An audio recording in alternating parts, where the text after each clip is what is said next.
Hey everyone, Kenny Tony coming at you today with this quick video. So what we're going to be doing today is just going over a couple things that I found on the RXM250. Yeah, it's a hell of a burn I got right there. Burnt myself with my soldering iron. Ugh. It doesn't take but a second and it's over. But we have the RMZ and the 250 in the building and it's taken apart. I just wanted to see what parts I needed to order. So far we're in about, I'll say $300 on parts. We ordered an intake valve, a gasket kit, a flywheel puller. I think the flywheel puller is like a 24 millimeter. We also went ahead, since we're going to be in there, we're going to go ahead and replace the timing chain. We don't know much about that. But the crank itself didn't really have really much play, so I don't think that it needs replaced. So I'm going to not open the bottom end since I don't have to. I'm just going to build it up from there and then see what's going to go on. Basically, I have all the parts to put the top end in. I just needed one valve, and then we're going to see how the rest of it goes. We did get fork seals. We got fork oil. We am going to be ordering a couple other parts, but I'm going to show you what I'm talking about once we get in the building here in a minute. All right, so we're going to go ahead and walk out that way, and we're going to basically, figure out what we got to get going inside of here. But so this is going to be pretty much similar to the YZ250F build. However, it's got some different maintenance issues that the YZ250F didn't have to be bothered with. So let's get to those real quick. Boom.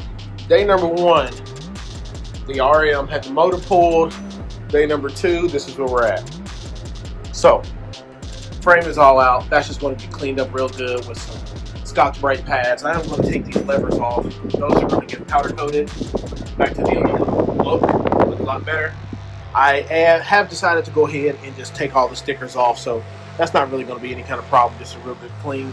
These are going to get cleaned up as well, but I think we're going to replace these fork seals.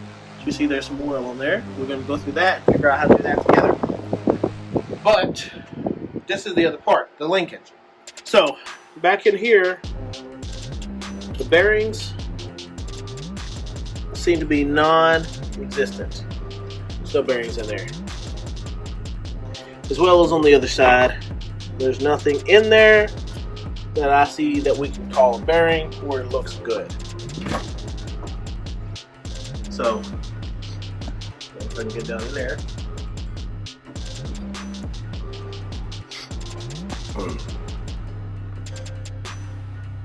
So yeah, no bearings in there at all.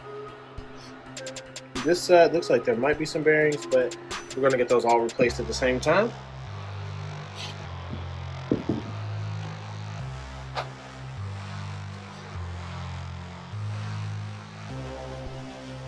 And the other part of it is the shock linkage. Too much play in everything. So we're going to replace all these.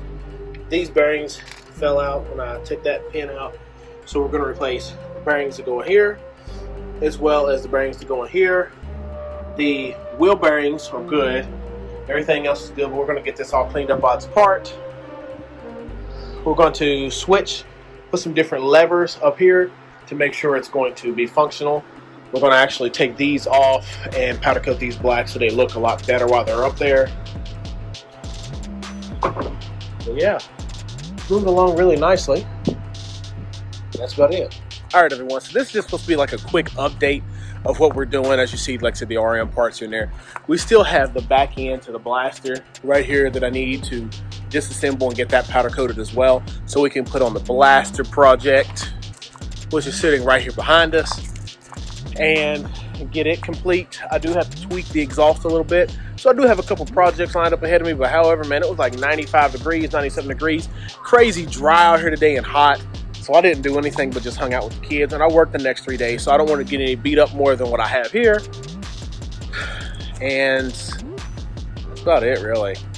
I think it's going to look real interesting once we get the plastic all yellow. Like I said, I'm not a real big dirt bike person, but a 4-stroke is a 4-stroke, so I can get this back to functionality and I can get it working. We are going to look at taking the grip off here with the hot start and seeing about putting that